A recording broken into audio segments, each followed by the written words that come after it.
नमो भगवते वासुदेवाय। ईश्वर ने हमारे भाग्य में जो लिखा है उसे हमसे कोई नहीं छीन सकता, लेकिन अगर हमें अपने ईश्वर पर सच्चा भरोसा है तो हमें वो भी मिल सकता है जो हमारे भाग्य में नहीं लिखा होता।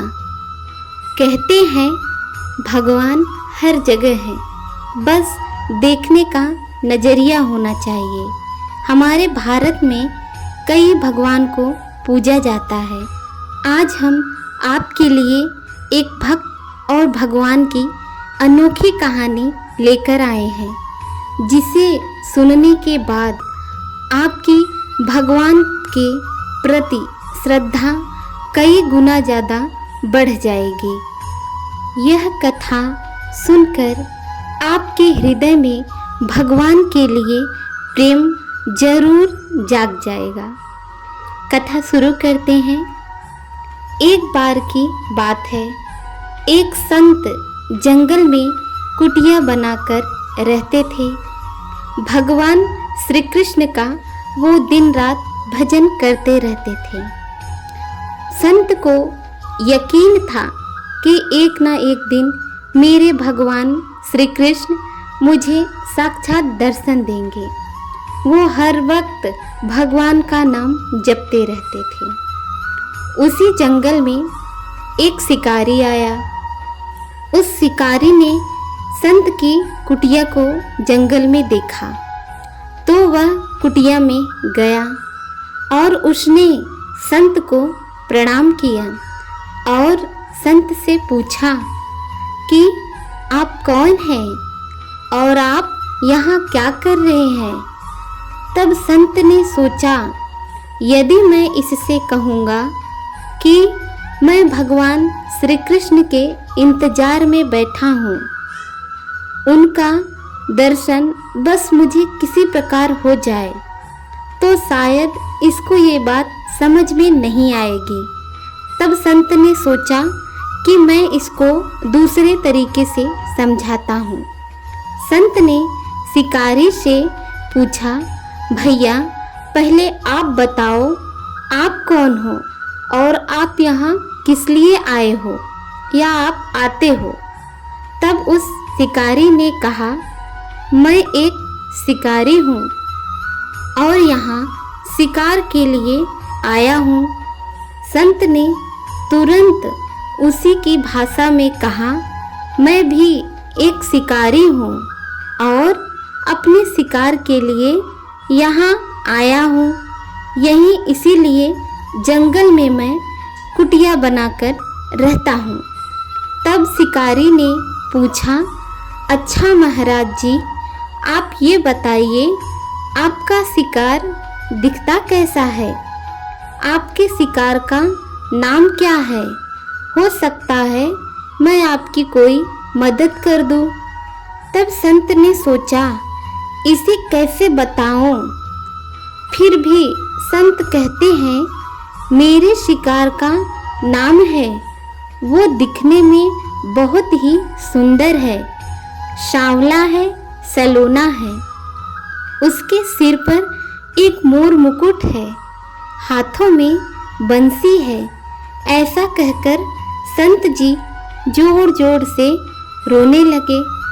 तब शिकारी बोला, अरे बाबा रोते क्यों हो? मैं आपके शिकार को जब तक ना पकड़ लूं तब तक पानी भी नहीं पीऊंगा और आपके पास नहीं आऊंगा। अब वह शिकारी घने जंगल के अंदर गया और जाल बिछाकर एक पेड़ पर बैठ गया। यहाँ पर वह इंतजार करने लगा, भूखा प्यासा बैठा हुआ। एक दिन बीता, दूसरा दिन बीता, फिर तीसरा दिन भी बीत गया। भूखे प्यासे शिकारी को नींद भी आने लगी। बाकी बिहारी को उन पर दया आ गई। भगवान श्री कृष्ण उसके भाव पर रीझ गए।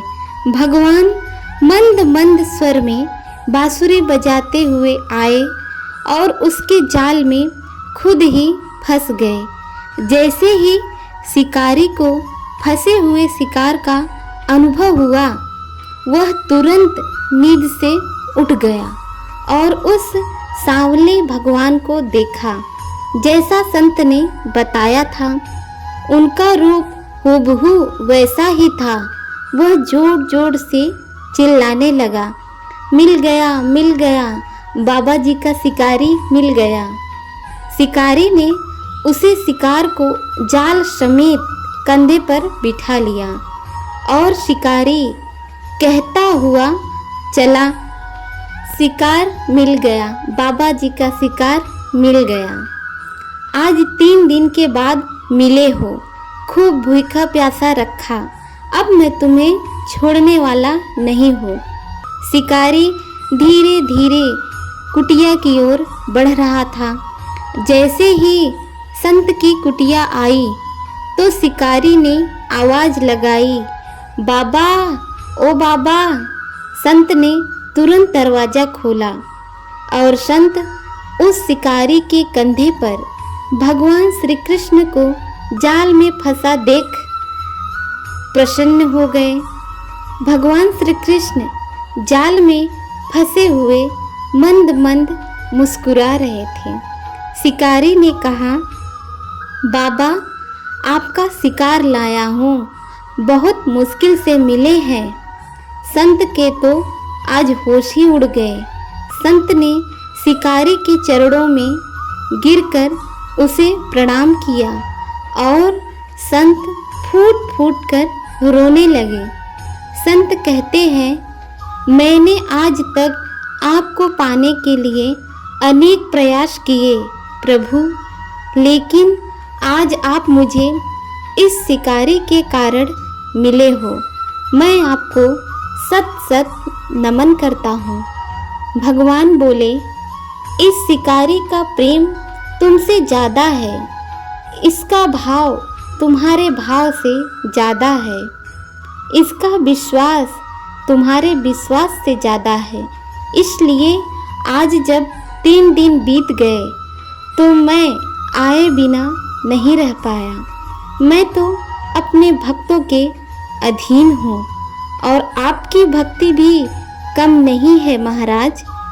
आपके दर्शनों के फल से मैं इस शिकारी को 3 ही दिन में प्राप्त हो गया। इस तरह से भगवान ने खूब दर्शन दिया और फिर वहाँ से भगवान अंतर्ध्यान हो गए। इसलिए कहते हैं भगवान हर जगह है, बस देखने का नजरिया होना चाहिए। ओम नमो भगवते वासुदेवाय।